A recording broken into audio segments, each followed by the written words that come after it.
nós expressamos no meio da adoração as nossas palavras, acrescentamos no louvor as nossas palavras pessoais. E é tão gostoso quando a gente se encontra nessa liberdade de expressar o nosso coração ao Pai. Eu creio que o Senhor já está aí na sua casa. Ele já está se movendo aí. Eu creio que o seu coração já está cheio de gratidão. Eu creio que tem muitas coisas que você gostaria de falar para o Senhor nesse domingo, nesse dia tão especial, dia de celebração. Lá em Isaías 26, o Senhor diz assim: tu conservarás em paz aquele cuja mente está firme em ti, porque ele confia em ti. Confiai no Senhor perpetuamente, porque o Senhor Deus é uma rocha eterna. Você consegue visualizar essa rocha? Você pode se ancorar nela? Eu não sei como você está passando esses dias. Chega um momento na nossa vida que as coisas já não ficam muito bem. Nosso coração começa a apertar. Nós precisamos dessa paz que vem da parte de Deus. As coisas estão fugindo ao nosso alcance, elas estão saindo do nosso controle. Já nos sentimos completamente aprisionados. Nessa passagem de Isaías aqui, quando ele fala: tu conservarás em paz aquele cuja mente está firme, o profeta ali está falando com Deus. Ele está afirmando em Deus. Ele está ativando a convicção que ele tem. E lá no versículo 4 ele fala: confiai no Senhor perpetuamente, porque o Senhor Deus é uma rocha eterna. Ele já estava falando para o povo, para que o homem confiasse no Senhor. Ele fala que o Senhor é uma rocha eterna, perpétua, completo, permanente. Ele está dizendo: confia em Deus. Ele é teu abrigo e tua proteção. Ele diz: não tenha dúvida do que Ele vai fazer, do que Ele está fazendo. Podemos nos encontrar nele, e nele ser o nosso refúgio, e você terá a paz que excede o entendimento. Essa palavra, ela é atemporal. Ela é verdadeira. É uma ação que você expressa do seu coração para o Pai, afirmando que Ele conservará em paz aquele cuja mente está firme. Por quê? Porque confia nele. Confia nele. Ele é a tua segurança, Ele é o teu abrigo, é a tua proteção, é a tua rocha. Por mais que venha dúvida no seu coração, não duvide. Confie. Confie. Quando você confia nele, você é tomada pelo amor dele por você, pelo zelo, pelo cuidado, pela proteção. E você passa a ouvir algo que vem dele. A paz que excede o teu entendimento, o teu raciocínio, invade o seu coração. Você fica como quem sonha. Aquilo que parece ter morrido, aquilo que parece ter acabado, aquilo que parece ter sido destruído, o Senhor está dizendo para você: confia em mim. Crê somente em mim. Creia. Creia. Jesus precisa de um ambiente de confiança, de segurança, para Ele manifestar o milagre dele. Não adianta colocarmos as nossas orações, fazermos as nossas petições, se em qualquer circunstância nós entramos em dúvida. Você se lembra da situação de Lázaro? Existia um ambiente de desespero. Existia uma situação de dúvida. A palavra dele já não era compreendida da maneira correta, porque existia um pânico, um medo dentro de si, algo que estava acontecendo, que estava gerando um desespero. Você lembra da passagem também da filha de Jairo, quando Jesus está atravessando para o outro lado e vem a multidão, e aquele centurião vem de encontro ao Senhor, e ele fala que a filha dele está morrendo. E o Senhor fala para ele: crê somente, tão somente creia, tão somente creia no que está acontecendo, tão somente creia no meu propósito, tão somente creia naquilo que eu vou fazer. Não está morto, não está acabado, há uma esperança, algo que vai se manifestar. Não tenha dúvida. A menina não podia se levantar daquele lugar. Os planteadores ali cercavam aquela situação. O lugar estava tomado de palavras negativas. Nós estamos vendo tanto noticiário, tantas coisas negativas. Tanta gente murmurando, tanta gente reclamando, tanta incredulidade.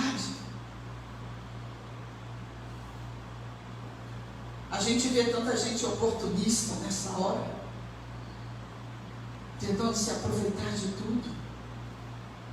Também vemos tantas pessoas perdidas, desesperadas. Nós não podemos deixar que o nosso emocional tenha uma vazão maior do que aquele sentimento que necessitamos para que Deus opere um milagre no nosso meio. Ele não pode operar um milagre se nós não tivermos um equilíbrio, não tivermos um coração completamente tomado da confiança dele.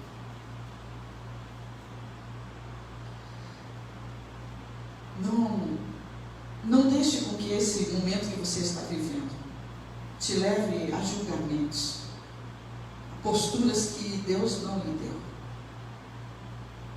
Não julgue antes do tempo. Enquanto Jesus não disser está consumado, existe esperança. O nosso papel hoje é de ser luz para o mundo.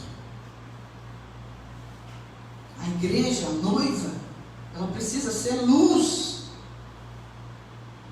Nós precisamos deixar com que essa luz adentre nas nossas trevas, para que não haja nada que nos impeça de resplandecer essa luz do Pai. Nós precisamos anunciar essa luz lá fora. Nós somos dele. Nós somos do Senhor. Temos que olhar para Ele nesse momento, temos que ter a esperança. Ele nunca nos trouxe dúvida em relação a batalha nenhuma. Ele nunca perdeu uma batalha. Ele nunca falhou nas nossas vidas. Não permita que o seu emocional entre em confusão nessa hora. Ele diz: essa doença que estamos vivendo não é para a morte, é para que meu nome seja glorificado na sua vida, na sua casa, na sua família. Estamos vivendo hoje uma situação delicada. Não coloque expectativa em homem, não coloque expectativa nenhuma em governo, não coloque a sua expectativa e a sua convicção num Deus que nunca falhou. Eu quero dizer que essa enfermidade, ela não é letal na vida daqueles que Deus tem um propósito. Não é. Deus vai cumprir o propósito dele na sua vida. O que está acontecendo conosco? O que está acontecendo conosco? Eu quero despertar você para que você não perca a oportunidade que estamos tendo. Deus te deixou com Ele, você e Ele. E muitas vezes estamos com aquelas famílias que a casa tem filhos, esposa, marido, mas cada um vive uma história diferente. Estamos com aquele que está de frente ao Senhor, vivendo uma história diferente.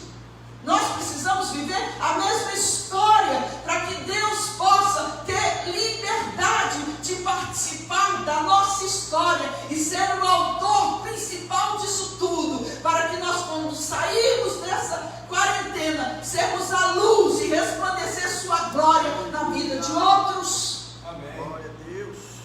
Não podemos perder tempo. Nós não podemos mais deixar com que o nosso coração é embrutecido pelas lutas.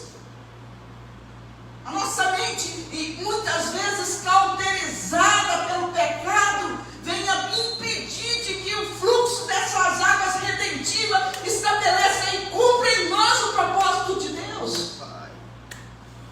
Nós não nos arrependemos mais. Não há mais lugar de arrependimento dentro de nós. Estamos embrutecidos pelas batalhas, pelas lutas. Nós viramos juiz das causas, não é isso? Absorvemos uns, condenamos outros. Quem te chamou para ser juiz? Quem te regimentou para essa posição? Não fomos chamados para ser juiz, somos chamados para ser intercessores. Intercessores. Só há um justo juiz que tem na sua mão um martelo que esmiuça a penha que são as pedras. Como você se coloca hoje?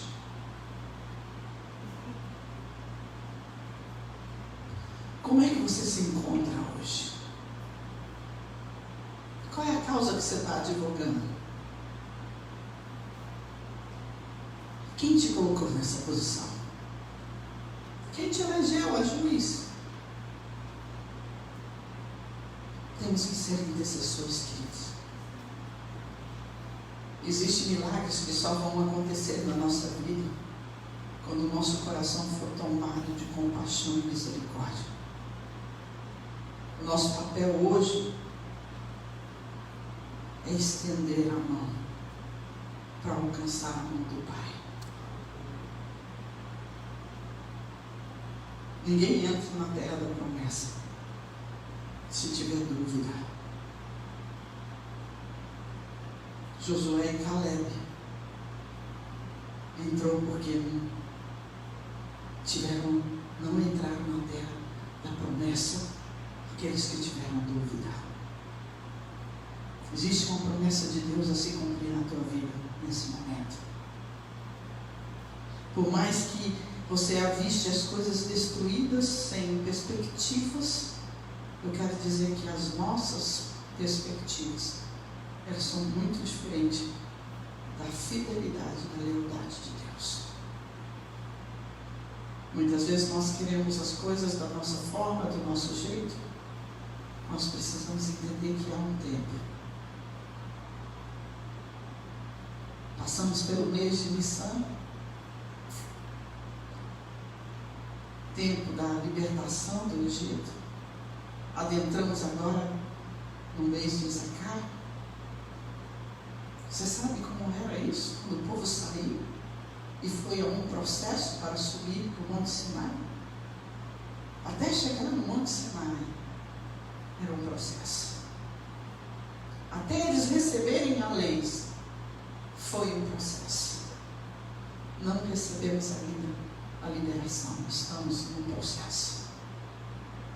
Que resposta você vai dar a Deus nesse processo? Isacar é transição. É transição. É um mês que sai do Egito para receber as leis. Quando saímos do Egito, não vamos andar como alguém que é livre da nossa forma. Existem leis. Existe algo que precisamos receber para que se cumpra. E eles estavam ali na transição. Deus estava transicionando eles. Eu quero dizer que o Senhor está transicionando o Brasil. Estamos no processo. Estamos no processo. Não deixe com que haja nada confuso na sua mente. Muitas vezes estamos confundidos porque Deus não está fazendo nesse processo que achamos que devia ser feito. Deus está permitindo nós atravessarmos para chegar onde temos que chegar, mas essa transição é um processo de Deus em nossas vidas.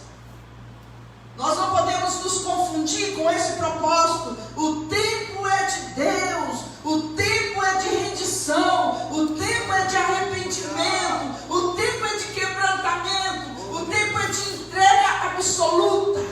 Ele diz: trabalhai não pela comida que perece, mas pela comida que permanece para a vida eterna, o qual o Filho do Homem vos dará, pois neste Deus o Pai imprimiu o seu selo.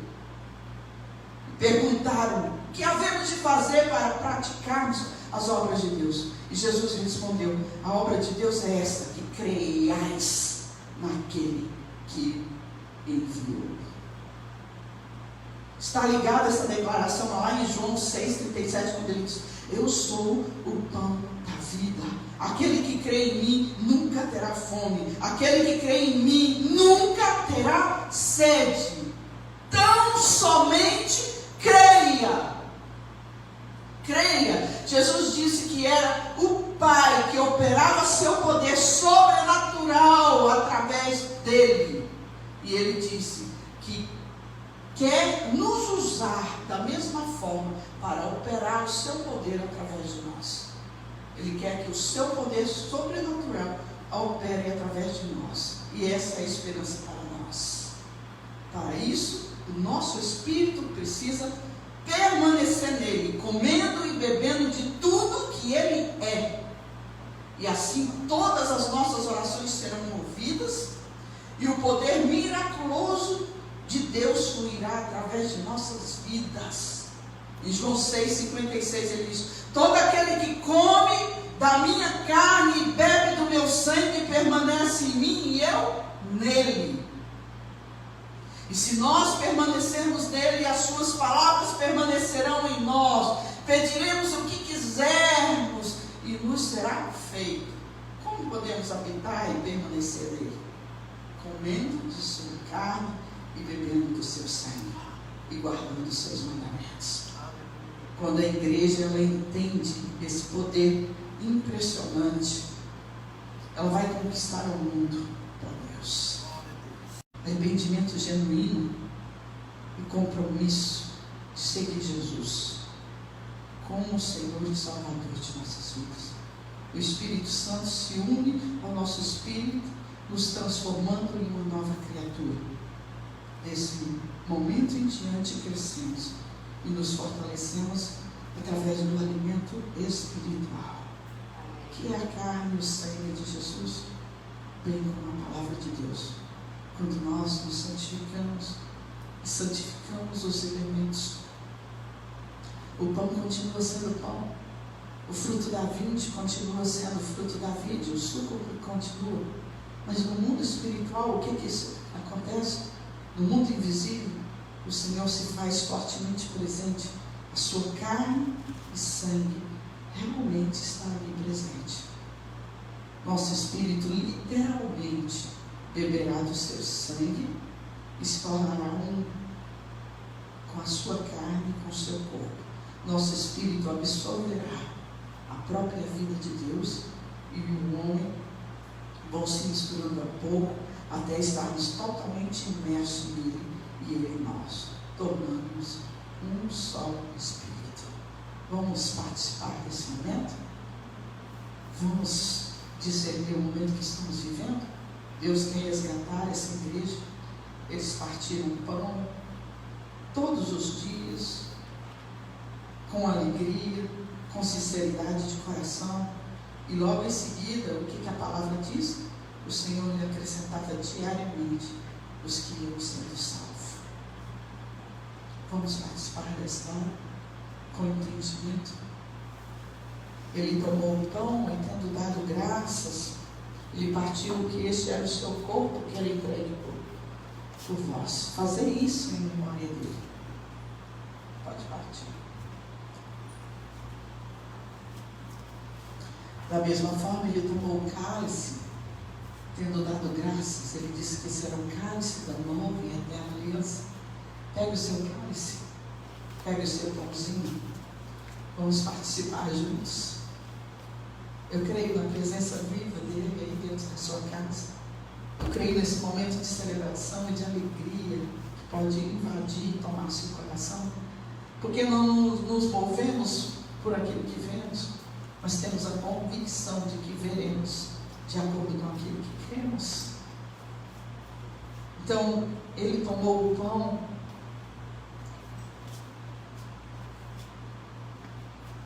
Nós damos graça e recebemos com ação de graça. Ele tomou o pão na noite em que foi traído. Ele disse: esse é o meu corpo que é entregue por vós.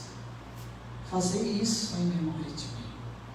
E da mesma forma ele tomou o cálice. Ele disse que esse era o cálice da nova e eterna aliança. Todas as vezes que beberdes, todas as vezes que comerdes, anunciai a morte do Senhor até que Ele venha. E nós juntos, nessa convicção e nessa certeza, nesse momento de sermos herdeiros e nos apropriar de suas promessas infinitas, sabemos que esse pão vai desaparecer, mas a verdade e a convicção do que cremos vai permanecer em nossos corações. E da mesma forma, esse vinho, essa fruta da vinde, será o alimento para o nosso corpo, mas será sangue para o nosso espírito. Por isso, juntos, como o corpo de Cristo, nós vamos comer e beber.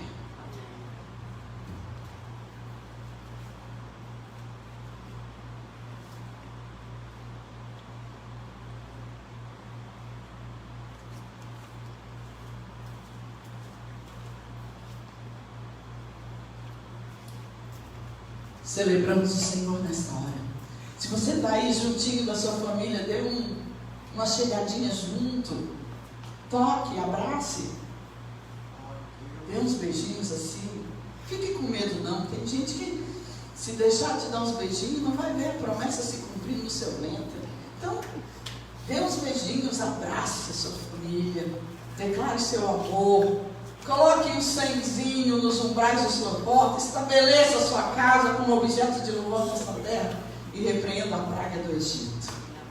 Nós vamos nos preparar nesse momento para receber a palavra de Deus, e eu creio que Deus tem algo muito especial para você através da vida do nosso pastor Elanderson. Receba a palavra. Vamos colocar as suas mãos para cá, vamos orar por ele. Pastor Elanderson precisa muito das suas orações. Amém. Ele tem estado muito abatido no seu físico. Pastor Elanderson não deixou de trabalhar, ele tem trabalhado, e ele tem tido lutas tremendas por causa do abatimento, do estresse, e o seu físico tem sido muito afetado com tudo isso. Então ore por ele, ore pelos rins dele, ore pela pressão dele, ore pela essa saúde espiritual, pelo esse descanso, pelo esse Shabá obrigatório que o Senhor nos deu, para que ele possa ter isso de uma forma que Deus possa trazer toda a regeneração do seu corpo, da sua alma e do seu espírito. Vamos continuar orando por ele, mas eu creio que ele está muito pronto para liberar a palavra que Deus tem falado ao coração dele. Amém? Pai, nós queremos te agradecer pela vida do pastor Elanderson, Pai. Muito obrigado, porque nesse tempo, Pai, nós temos estado juntos, temos falado a mesma linguagem e temos compartilhado daquilo que o Espírito tem falado conosco. Obrigado, Deus, porque o Senhor separou o teu filho para esses tempos. E eu sei que o Senhor já liberou algo grandioso. Tudo tem um propósito e um final glorioso para ti. Por isso nós declaramos que essa situação, esse tempo que o pastor Elano está passando, só servirá para glorificar o teu nome. E eu quero abençoá-lo nessa hora e liberar a liberdade de expressão e a liberdade do teu Espírito na vida dele, em nome de Jesus. Amém? Deus abençoe. Glória a Deus. Graça e paz, igreja amada. Como é bom estarmos assim, mesmo que à distância, mesmo que não podemos nos abraçar neste momento, nesse breve momento, mas é uma alegria enorme estarmos juntos, celebrando ao Senhor, adorando ao Senhor. Como sempre dizemos, o templo pode estar até fechado, mas a igreja não fechou. A igreja somos nós, a igreja sou eu, é você.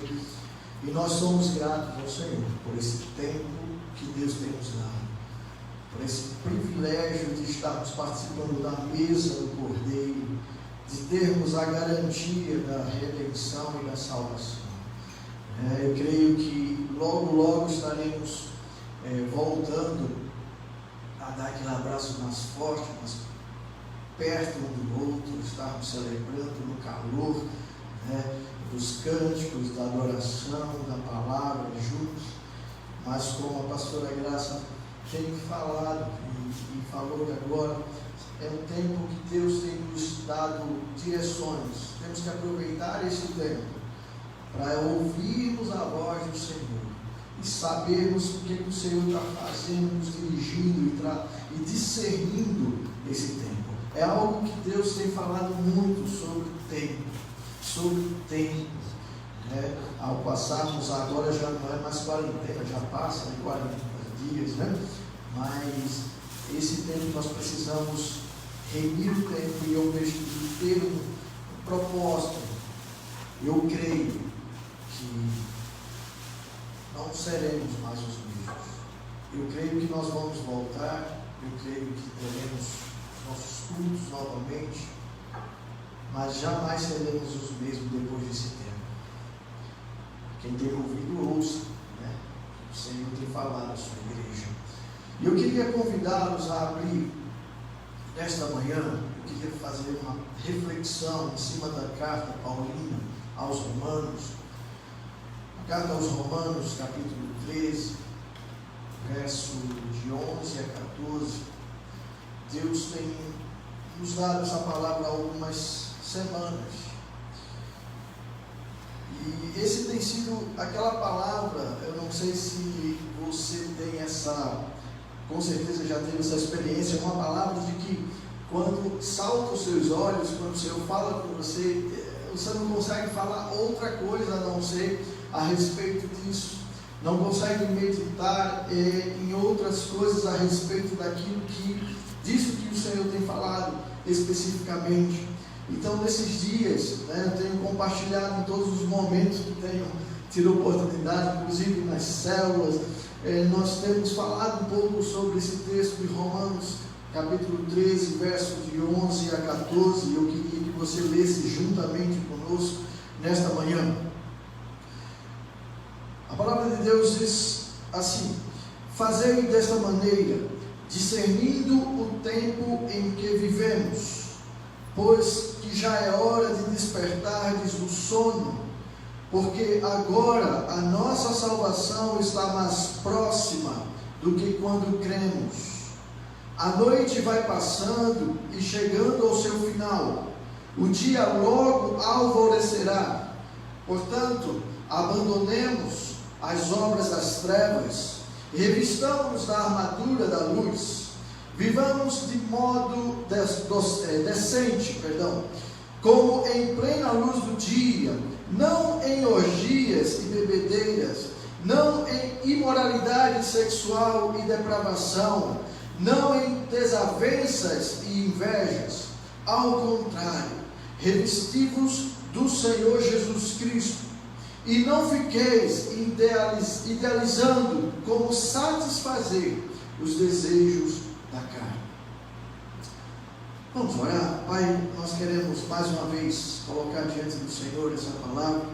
Eu te peço, Senhor, que o Senhor não permita que a minha pessoa, que eu possa desvirtuar aquilo que o Senhor quer falar para nós, mas que esteja, como foi já orado, ligado ao teu trono como canal da tua palavra, e que a tua igreja receba como palavra viva e rema no seu coração, e que o Senhor possa conduzir o Espírito Santo tudo aquilo que vai ser falado e vai ser refletido nesta manhã, em nome de Jesus. Amém.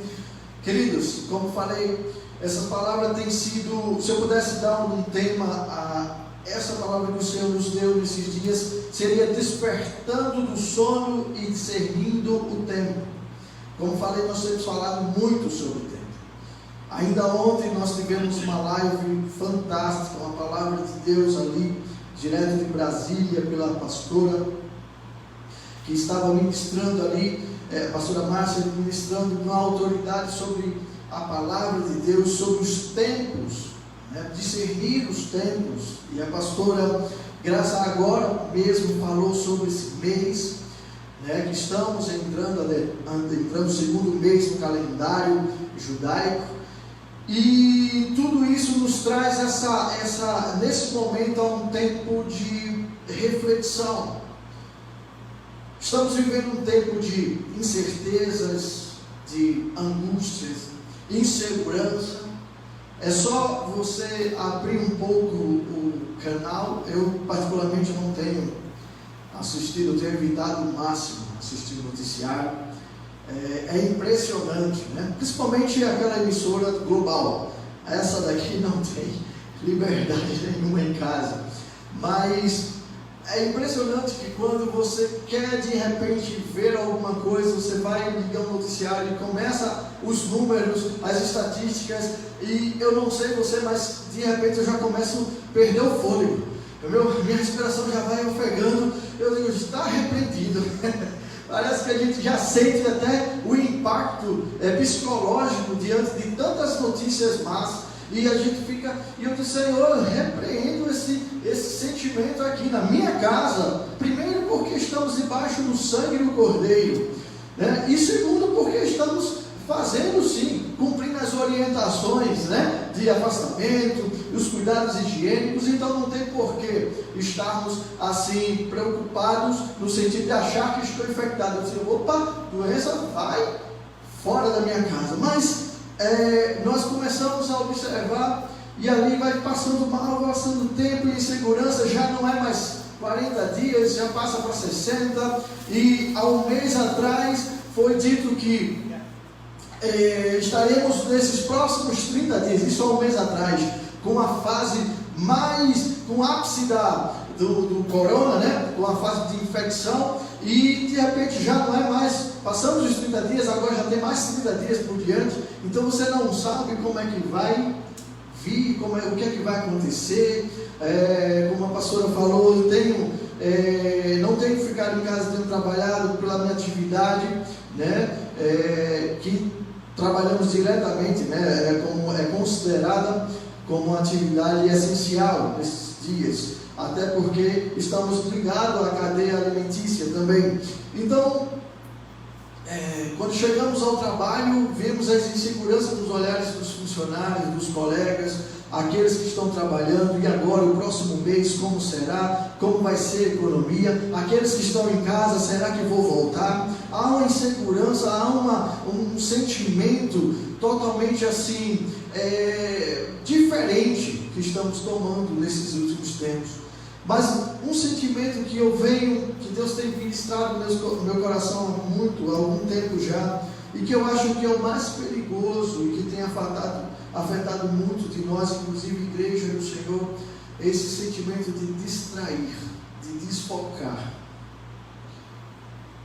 Temos a visão, mas aparentemente, falando no contexto geral, a nossa lente está começando a desfocar, desvirtuar daquilo que é verdadeiro, daquilo que é certo, daquilo que nos dá segurança, daquilo que nos dá firmeza em nossos pés. E nós vemos aí, a começar de mim, não me isento, e nas redes sociais, as defesas, né? Gastamos tempo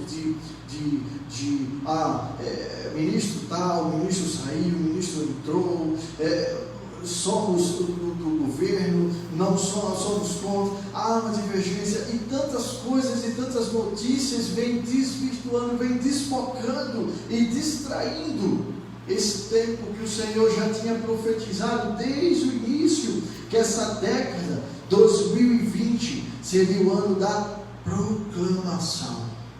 E aí eu pergunto, o que eu e você temos proclamado nas redes sociais? O que nós temos proclamado? Aqueles que, como eu, estão na ativa, não estão em home office, estão proclamados no nosso dia a dia, no nosso trabalho, nesse tempo de tanta insegurança. O que nós temos feito em casa, na nossa família? O que nós temos proclamado em nossas casas? Se esse é o ano que o Senhor falou e profetizou com os profetas dessa nação, é ano de proclamação, que tipo de mensagem e que tipo de palavra nós temos proclamado? Que tipo de mensagem tem saído da nossa boca? Paulo escreve à igreja em Roma, e ele declara isso. Em outras versões, eu li uma versão mais atualizada, mas no verso 11 ele diz fazer dessa maneira, ou seja, vocês já conhecem. Em outras versões até pode dizer, você já conhece o que foi sobre isto, né? Sobre esse tempo, porque a igreja em Roma, ela tinha um conhecimento, ela tinha uma doutrina, ela era doutrinada. Nós temos o privilégio de ver ali nas cartas aos Romanos, são 16 capítulos, né? E particularmente lá na minha casa nós adotamos as cartas aos Romanos como um livro de cabeceira. Nós temos meditado em família, capítulo por capítulo, dissecando de uma forma tremenda e trazendo as riquezas, tirando as riquezas para cada um de nós. Então nós temos esse propósito, além do 4x4, nós temos lido as cartas paulinas e sabemos e vemos a profundidade, né, de Paulo ali àquela igreja. Paulo nessa época, só para a gente situar, ele estava em Coríntios, na cidade de Coríntios, provavelmente alguns historiadores dizem que na casa de um irmão Gaio, que tinha uma certa condição financeira privilegiada, e ele escreve, e ele fala na sua primeira carta que há muito tempo que queria visitar a igreja em Roma, mas que ele estava escrevendo alguns tratados teológicos, e aquela igreja não era uma igreja que não tinha uma visão teológica, ela não era uma igreja de novos convertidos, mas ela era uma igreja experiente, ela era uma igreja que tinha um embasamento na palavra, como nós, nesses últimos dias e na era da informação, temos muita informação, temos muitos cursos, temos a oportunidade de conhecer profundamente a palavra, mas algo que nos abre o entendimento é que Paulo ele inicia dizendo: fazei dessa maneira, discernindo o tempo que vivemos. Ou, em outras palavras, discirna o tempo que você vive. O apóstolo Paulo escreve essa carta por volta do ano 57 depois de Cristo, há quase 2000 anos atrás, né? Se vamos fazer um cálculo agora, nós estamos no ano 2020, né? Daqui a pouco fazem os 2000 anos que Paulo escreveu essa carta. E naquela época ele chama a atenção à igreja dizendo: discirna o tempo. Mas que tempo é esse que ele está falando? Nós falamos no início, estamos falando tanto de tempo. Seria o tempo cronológico, hoje 3 de maio de 2020. Naquela época, hoje no ano 57 depois de Cristo, eu quero que você discirna o tempo. Com certeza que não.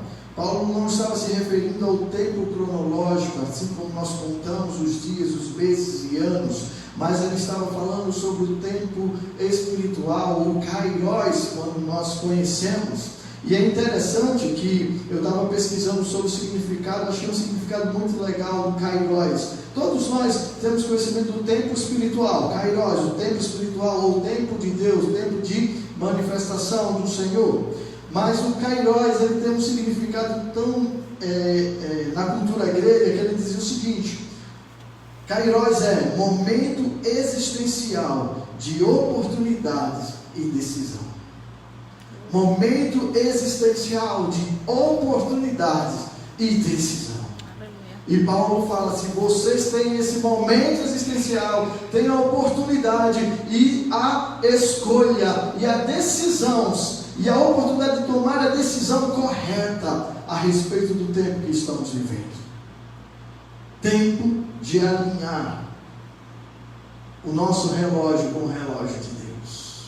O tempo de a igreja estar alinhada com o relógio do Senhor. Deus é um Deus de estações, amém? Nós vemos ali as estações. Estamos vivendo uma estação agora, né? E depois, 30 dias, como nós vimos, depois que o povo saiu do Egito, né? E nesse mesmo mês, e depois de 30 dias que refere, mais tarde Salomão começa a edificar o templo do Senhor, esse mesmo mês que estamos vivendo, né? Quem estava ontem ligado na palavra, né? Eu até aconselho aqueles que não puderam assistir, vai lá, deve estar gravado no YouTube, no Facebook, vê lá aquela palavra muito significativa para nesses dias. Mas o que eu quero dizer é que há quase 2000 anos Paulo já orientava aquela igreja que não era uma igreja de novo convertidos, era uma igreja já madura, uma igreja que tinha uma fundamentação teológica muito bem. Se você vê ali, Paulo começa esse texto do capítulo 13, mas antes disso ele já começa a advertir no capítulo 12, e um texto muito conhecido por nós, né? Portanto, caros irmãos, rogo-vos pelas misericórdias de Deus que apresenteis o vosso corpo como um sacrifício vivo, santo, agradável a Deus, que é o vosso culto racional. E não vos amoldeis ao sistema deste mundo, mas sede transformado pela renovação das vossas mentes, para que experimenteis qual seja a boa, perfeita e agradável vontade de Deus. Paulo já começa esse tratado ali no capítulo 12, e no 13 ele começa a dizer: pessoal, igreja, discernam o tempo que nós estamos vivendo. E ele fala mais assim: discernindo o tempo que vivemos, pois que já é chegada a hora de despertares do sono. A sensação que eu tenho particularmente aqui por algum tempo, nós como igreja, eu falo não igreja só aqui no contexto da nossa comunidade, mas igreja no contexto geral, é que nós dormimos, que nós ficamos por muito tempo dormindo no sono, deitado nos berços esplêndidos, né? Só dormindo, em puro sono.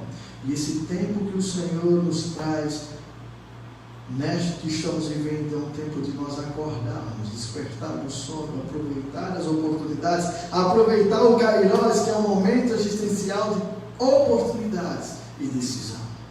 Nós temos oportunidades, mas também temos que decidir aproveitá-las ou não. Se nós estamos vivendo um tempo de proclamação, aproveita a oportunidade que temos de proclamar aquilo que o Senhor te chamou. Queridos, se você não percebeu quantas lives nós estamos tendo oportunidade. Olha, de madrugada, agora mesmo, de sexta para o sábado, eu estava vendo uma live tremenda ali com o pastor Antônio Cirilo, de adoração profética, e que coisa maravilhosa, e tantas outras palavras, revelações. Nós estamos vivendo um tempo que nunca foi tão usada a mídia, né? De uma forma de proclamar a palavra. Pastor Cirilo estava terminando ali junto com a Zenete 150 horas de adoração e intercessão. Olha só que legal, 7 dias adorando ininterruptamente, sem parar. E quantas mensagens agora mesmo estamos profetizando aqui nesses canais, e que o alcance é muito maior do que se estivéssemos aqui reunidos em nossa comunidade, na nossa igreja, porque outras pessoas vão ser alcançadas pela palavra, por tudo aquilo que nós estamos vivendo. Você entende como é que nossos planos nem sempre são os planos de Deus? Nós não entendemos muitas coisas. E eu lembro daquele texto de Isaías, capítulo 26, verso 20. Vocês lembram? A pastora falou nos primeiros cultos, eu até anotei, Isaías 26, 20 e 21, diz assim: vai, pois, povo meu, entra nos teus quartos e fecha as tuas portas sobre ti, esconde-te só por um momento, até que passe a ira. Pois eis que o Senhor sai do seu lugar para castigar a iniquidade dos moradores da terra. A terra descobrirá o sangue que embebeu, e já não encobrirá aqueles que foram mortos. Olha só, preste atenção comigo, desse tempo. Olha que Deus falou, eu não ia falar nem muito sobre isso, mas eu escrevi de última hora esse texto. Todos nós tivemos infância, amém? Com certeza. Eu tenho 2 filhos. Mas eu lembro que quando meus pais falavam, Anderson, já para o quarto, era porque alguma coisa eu não tinha feito de bom. Já para o quarto. Quando eu falo para os meus filhos, já para o quarto, é porque naquele momento talvez eu esteja tão aborrecido, porque olha, em outras palavras, vai para o quarto porque eu não quero agir pelas minhas emoções agora. Vai lá, entra no quarto e passa um tempo, reflete ali o que você fez, e depois a gente vai se consertar. Você entende que talvez Deus tenha permitido esse tempo da igreja entrar nos quartos para que haja arrependimento, para que haja reflexão, para refletirmos a posição. Ele não está falando, entra no teu quarto e continua dormindo, não. Quarto é um lugar de intimidade, quarto é um lugar de reflexão, quarto é um lugar de pararmos e analisarmos o que fizemos. Entra no teu quarto, até que a ira passe. Fecha a porta, até que a ira passe. Igreja, é tempo de nós despertarmos do sono. É nós de pararmos, de estarmos envolvidos com as coisas, desfocando, distraídos com aquilo que o Senhor não nos chamou para fazer. Por muito tempo nós estávamos, talvez, nas nossas celebrações, e muitas pessoas olhavam essas celebrações como um alimento. Eu preciso ir à igreja, ao templo. Vou corrigir, porque a igreja somos nós, eu e você. Mas eu preciso ir ao templo, porque lá eu vou ouvir uma palavra do Senhor. Amém? Eu não estou dizendo que na celebração dos cultos não haja palavra. Sim, há palavra, mas esse não é a única forma de Deus falar conosco. Deus fala com o seu povo de várias formas. O Senhor fala através da natureza. Um firmamento anuncia a manobra da tua mão. Um dia anuncia, no outro dia a glória de Deus. O Senhor fala através dos seus profetas. O Senhor fala através de sonhos, de impressões. Mas algo que é mais poderoso, o Senhor fala através da sua palavra. O problema é que hoje estamos vivendo um tempo de fast food. Queremos tudo muito rápido, muito pronto. Não queremos perder tempo para ouvirmos, para nos preparar, para ler, para meditar, para ouvir Deus falar através da sua palavra. Estamos dormindo. E Paulo fala há quase 2000 anos atrás: desperta do sono, desperta do sono. É um tempo que estamos no quarto para refletirmos o que fizemos e como nós vamos sair desse quarto, e como nós vamos reconciliar com Deus, nos arrepender como falei, nós não vamos ser as mesmas pessoas depois de sairmos desse quarto. Os nossos cultos não serão os mesmos. Talvez muitos estão fracos na fé, porque paramos de ter a celebração. Muitos não têm mais aquele ânimo de antes. Eu quero dizer uma coisa: quando nós somos realmente firmados na rocha, que é o Cristo Jesus, nós não deixamos de ser o que somos quando estamos em meio a uma tribulação, um tempo como esse. Se somos dizimistas, nós vamos continuar sendo dizimistas, vamos arrumar um meio de dizimar, de ofertar, de trazer a primícia, porque a nossa aliança é com Deus. Se somos adoradores, nós não vamos parar de adorar em meio à tempestade, porque nossa aliança é com Deus, essa faz parte da nossa identidade. Mas se somos crentes, domingueiros, com certeza vamos parar, vamos esfriar, vamos, como diz a expressão, ficar morgados, né? Ficar tristes, desanimados. O Senhor tem nos dado um tempo de levantar nossos olhos a Ele e despertar do sono. Mas Ele, continuando o texto aqui, Ele diz: pois já é hora de despertar do sono. Por quê? Porque agora a nossa salvação está mais próxima do que quando cremos. Ora, se Paulo falou isso há quase 2000 atrás, e ele já falava: igreja, entendam, a nossa salvação, desperte do sono, porque a nossa salvação agora está mais próxima. Aquilo que vocês já sabem, aprenderam, já foram investidos, saiba que já está se concretizando brevemente.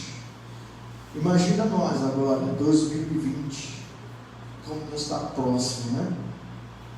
Eu estava pesquisando também sobre o que é sono. Sono, né? Despertar do sono. O que é sono? Sono é o estado de consciência recorrente em que há diminuição da atividade metabólica e sensorial. É a suspensão temporária e dos movimentos sensoriais e também motores, né? Quando estamos dormindo, nossa percepção cai. Nossa atividade de percepção ela cai. Nós podemos até escutar de longe, mas nós não estamos atentos, nós não estamos ligados, estamos descansando. E é isso que é o significado de sono. Mas o apóstolo Paulo ele fala: desperta do sono. Por quê? Porque agora a nossa salvação está mais próxima. Eu queria só fazer uma rápida. Nós até falamos isso nos estudos de célula há algum tempo atrás.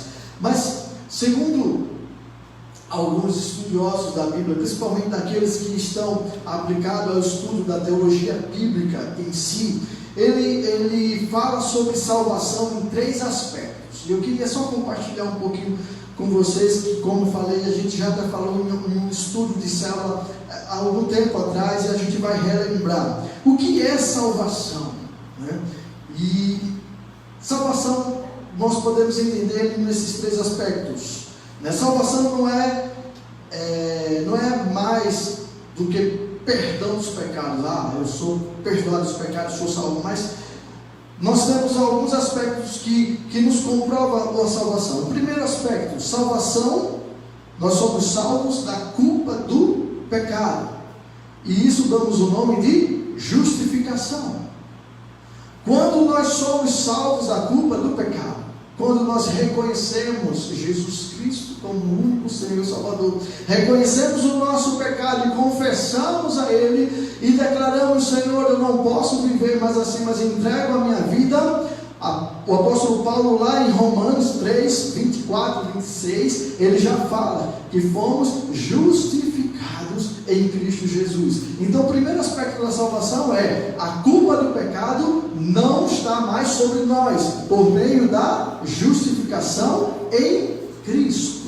Não pelas nossas obras, não pelos nossos dons, mas pelo sangue, como nós partilhamos da mesa.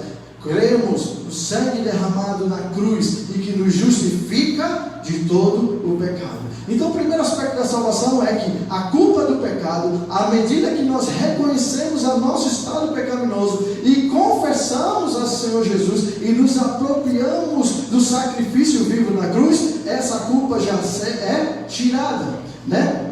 O pastor Paulo também vai repetir isso em Romanos 5:1, se você quiser anotar. Romanos 8, que nós mais conhecemos: mas agora, pois, não há nenhuma condenação para aqueles que estão em Cristo Jesus, né? Então, salvação no primeiro aspecto, somos livres da culpa do pecado.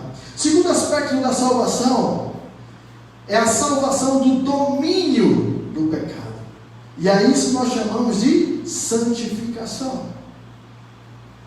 Apóstolo Pedro fala em 1 Pedro 1, verso 14 e 16, diz assim: como filhos da obediência, não permitas que o mundo vos molde as paixões que tinha outrora, mas quando viveis na ignorância, porém, considerando a santidade daquele que vos convocou, tornai-vos da mesma maneira, santos em todas as vossas atitudes, porque está escrito: sede santo, porque eu sou santo.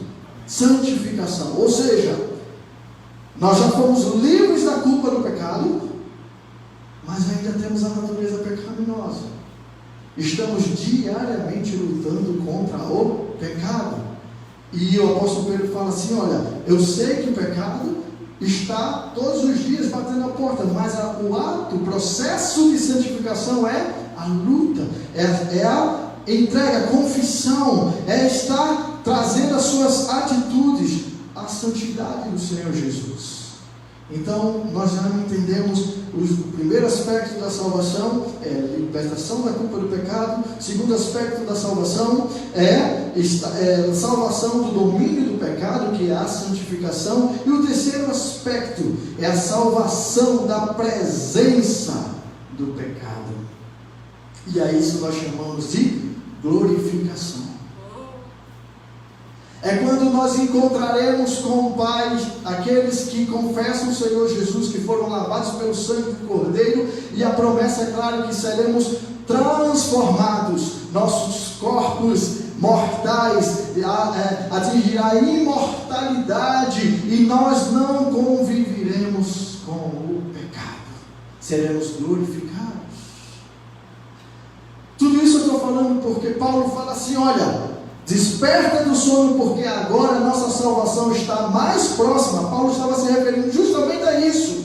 A nossa salvação, ou seja, o tempo da glorificação, da vinda do Cordeiro, onde Ele vai nos transformar, está agora mais próxima. Portanto, desperte do sono.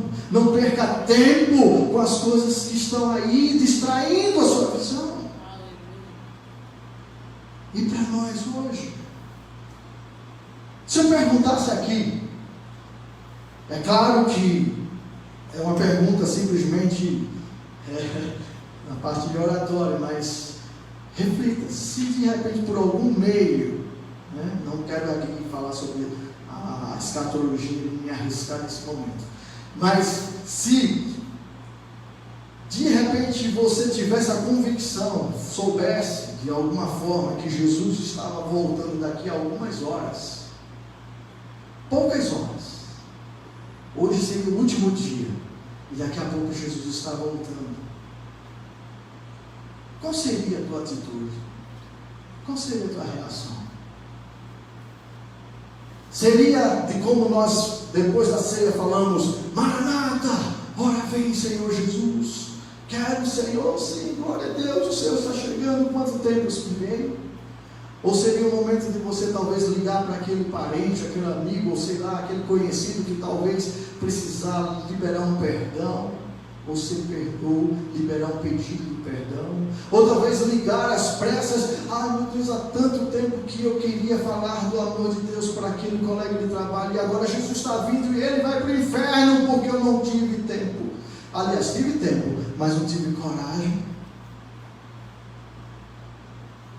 Nós vivemos esses dias como se a volta de Jesus fosse demorar muito, ou talvez fosse algo que, sinceramente, não fosse acontecer. Porque nós deixamos sempre para lá, para fora, para outro tempo.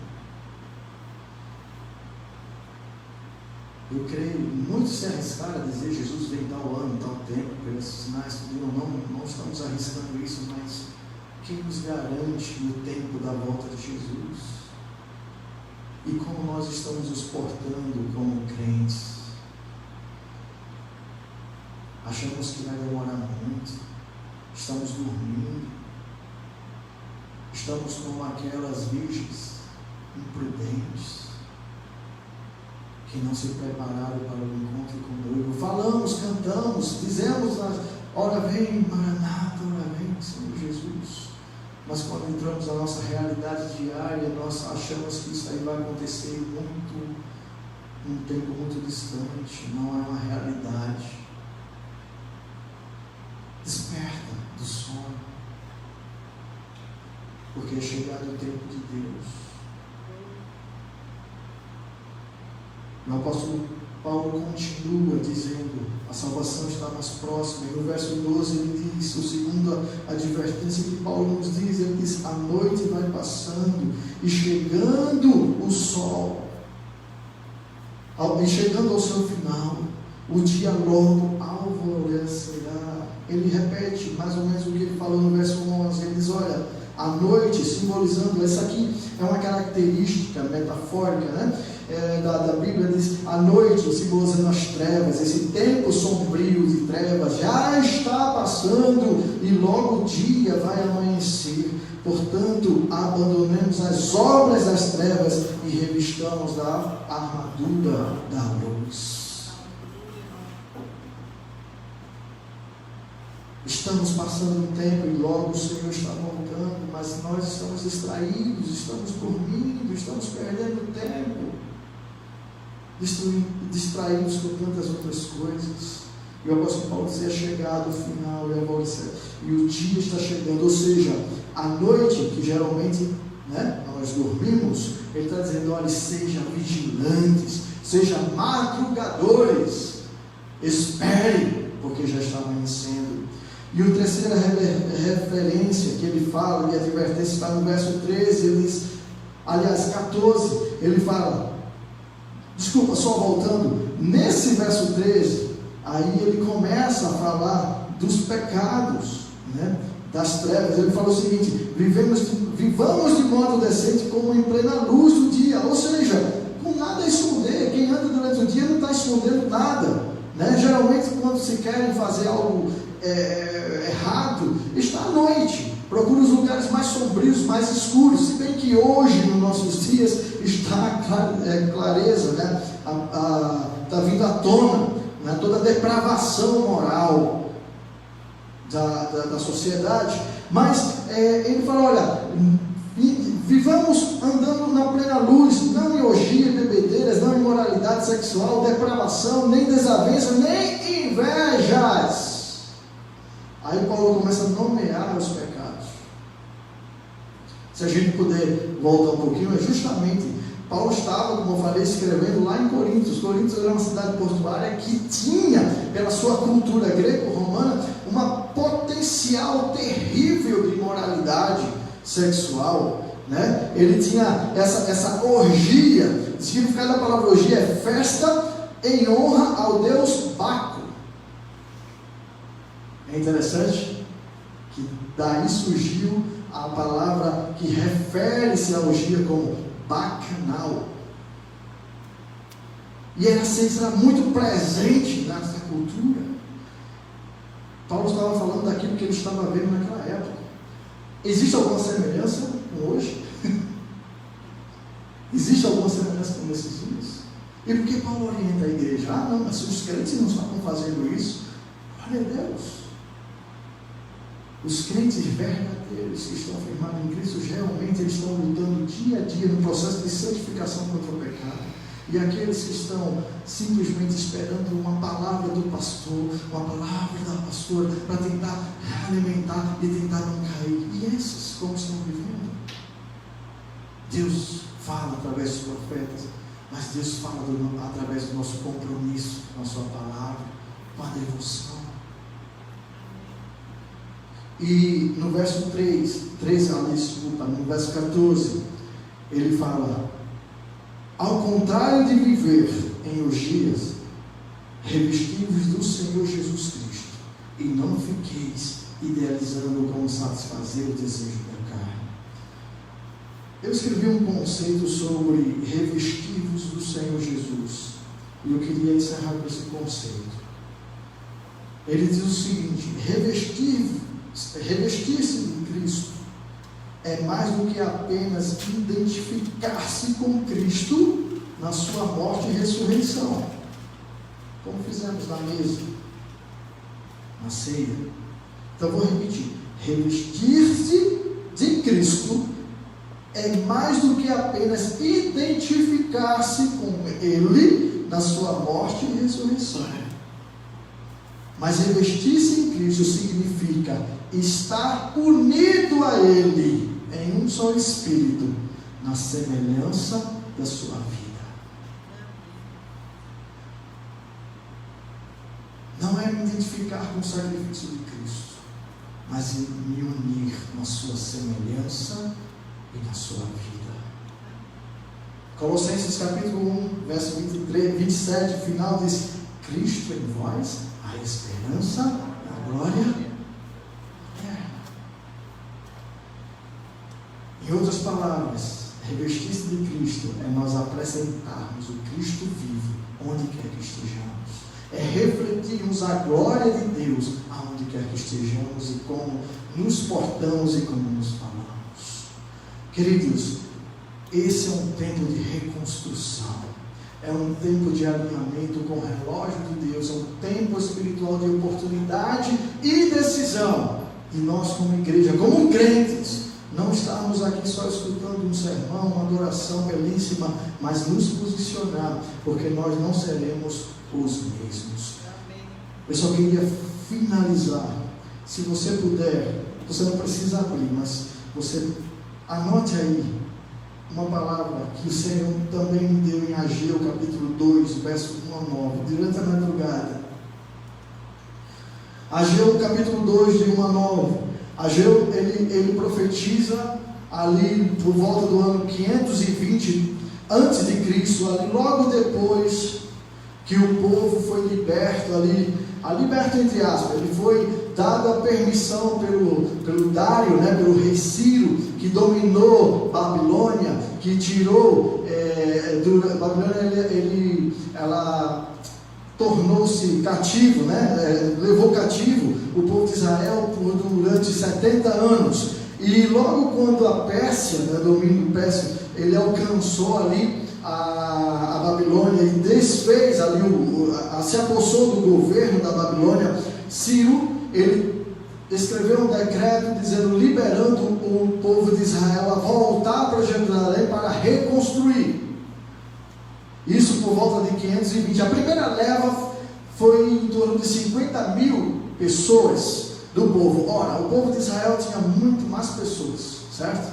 Mas a gente tem que entender que nessa época, muitos durante esses 70 anos já tinham se estabelecido financeiramente, comercialmente, Ele já tinha seus pés de meias, como a gente diz, já tinha se reestruturado dentro da Babilônia. Então, a maioria desses 50 mil pessoas que retornaram para Jerusalém para reconstruir a cidade, reconstruir o templo, eram, na sua grande maioria, os levitas, sacerdotes, aqueles que foram separados por Deus para viver integralmente na sua obra, e também aqueles mais pobres, que não tinham o seu comércio, que talvez ali queriam uma oportunidade de reconstruir. E muitos daqueles que já estavam estabilizados na sua vida, eles não queriam arriscar muita coisa voltando para Jerusalém para reconstruir ali a cidade.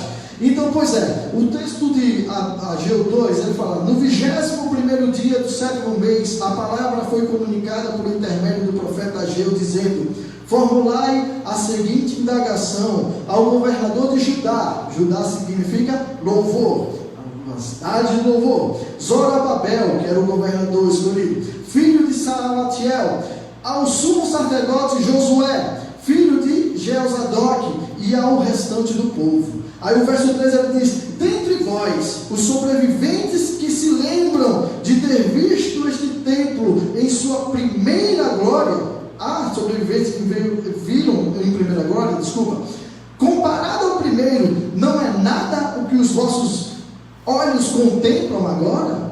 Todavia diz o Senhor: coragem, Zorobabel, coragem ao grande sacerdote Josué, filho de Jeozadoque, esforçai-me por toda a terra, exorta o Senhor e trabalhai com dedicação, porquanto eis que eu estou convosco, assegura Yahvé, o Senhor dos exércitos. Esta, pois, é a aliança que estabeleci convosco quando deixaste o Egito. O meu Espírito está presente em todos vós, não temais, pois assim promete Yahvé dos exércitos: muito em breve farei tremer os céus e a terra, o mar e toda a terra seca. Farei com que as nações estremeçam, e eis que elas trarão para cá os seus tesouros, e encherei esta casa do cabode da glória. Assim assegura o Senhor dos exércitos, porque toda a prata e todo o ouro a mim pertence, afirma o Senhor. Portanto, o esplendor desse novo templo será ainda maior que a glória do antigo, declara o Senhor dos exércitos, e neste lugar firmarei o meu shalom, a paz garante Yahvé. Quando Ageu é levantado para encorajar o povo a reconstruir o templo, muitos daqueles antigos que foram exilados e estavam voltando.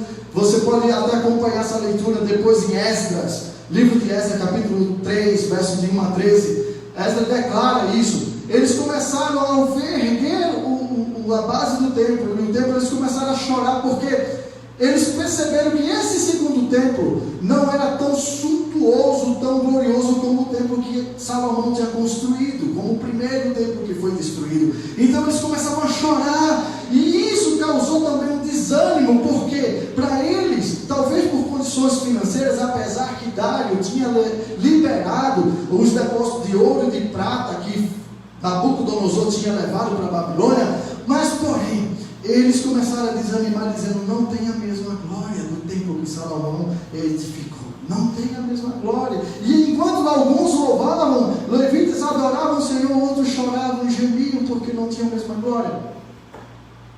E acontece, segundo os relatos históricos, que por algum tempo o povo parou de construir o templo do Senhor, e eles começaram a construir as suas próprias casas, porque houve um desânimo, houve uma desmotivação. Ora, se esse segundo templo não se parece com o primeiro, não tem a mesma glória, para que a gente continuar nisso? Eu vou lidar com a minha vida, eu vou construir minhas próprias casas.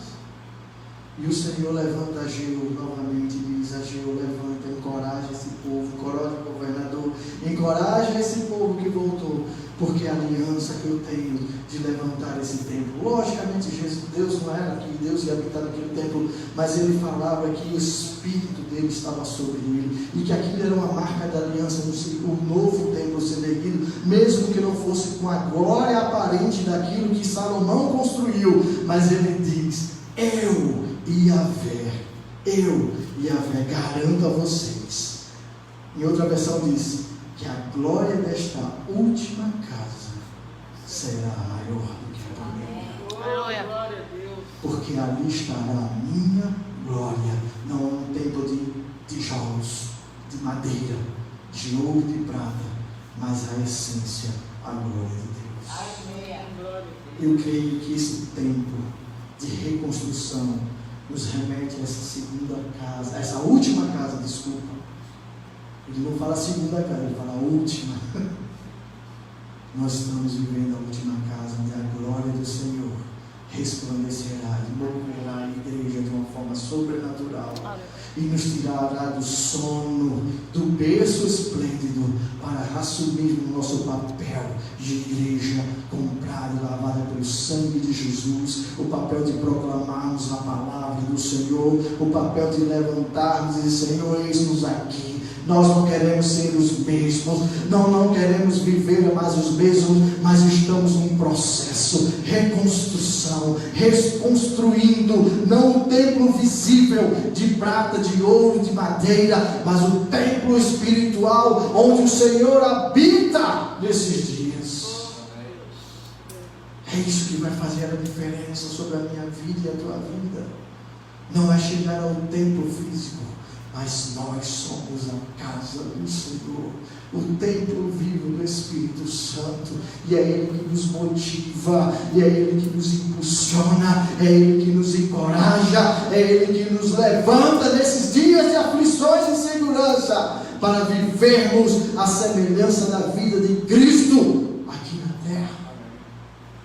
Desperta do sono, decide o tempo, o Senhor está nas portas. E eu e você, o que faremos a partir de agora? Vamos encerrar esse momento. Mas o que você pode, o que eu vou fazer a partir de agora, a partir desse instante? Como nós vamos aplicar essa palavra para que ela se torne verdadeira na nossa vida? Não só ouvir, mas praticar. Escolha o tempo de estar no quarto para tomar a decisão de buscá-lo. É essa palavra que o Senhor tem para nós nessa noite, nessa manhã, desculpa. Que o Senhor possa encher a tua casa da glória de Deus. Que o Senhor possa encher os teus celeiros. Que o Senhor possa guardar a tua família. Que a tua família seja cheia da glória do Senhor. Que o Deus de paz abençoe a tua casa. Que o Deus de paz abençoe a tua casa, te dê a bênção sobre os teus filhos, sobre os filhos dos teus filhos, que nada te falte, e que a presença do Senhor seja manifesta na tua casa de uma forma sobrenatural. Nós profetizamos um novo tempo de glória sobre a tua casa. A glória dessa última casa não será igual à primeira. E eu queria só encerrar com essa bênção sacerdotal. Eu queria chamar a pastora, a senhora podia trazer a bênção do Senhor apostólica. Mas antes disso eu queria que você levantasse suas mãos em casa agora. E eu queria ler o que está escrito em Números, capítulo 6, verso 24 a 26. Receba na sua casa, receba como igreja, receba como filhos do Senhor. E Yahvé, o Eterno, te abençoe e te guarde. Faça o Senhor resplandecer o seu rosto sobre ti e te agracie. Que o Eterno revele a ti a sua face de amor e te conceda a paz. Amém. Receba do Senhor que a graça do nosso Senhor Jesus e que o amor do nosso Pai amoroso, que nos amou e que nunca desistiu de nós, e que as consolações do Espírito Santo seja sobre toda a igreja, sobre tua casa, sobre teus familiares, sobre toda a família do Senhor na face da terra, hoje e sempre. Amém. Deus te abençoe, querido. Que o Senhor te conforte, que Deus seja o teu refúgio. Aleluia. Glória a Deus. Que palavra tremenda. Você vai ter essa palavra para você meditar, para você ouvir. Deixa ele entrar no seu coração. Essa palavra foi profunda. Deus tem algo a falar conosco. Tremenda. Eu queria também te lembrar da sua contribuição, daquilo que você pode semear e plantar na casa do Senhor. Não se esqueça dos seus dízimos, das suas ofertas. Nós estaremos colocando o número da conta. Você pode estar depositando, fazendo sua transferência, ou você pode estar também trazendo a igreja. A igreja não está vazia, ela não está sem ninguém. Todos os dias tem gente aqui dentro da igreja, e você pode estar aqui trazendo seu dízimo, suas ofertas, suas primícias, contribuindo. Não deixe para amanhã aquilo que você tem que fazer hoje. Amém? Que Deus te abençoe, querido. Bom fim de semana.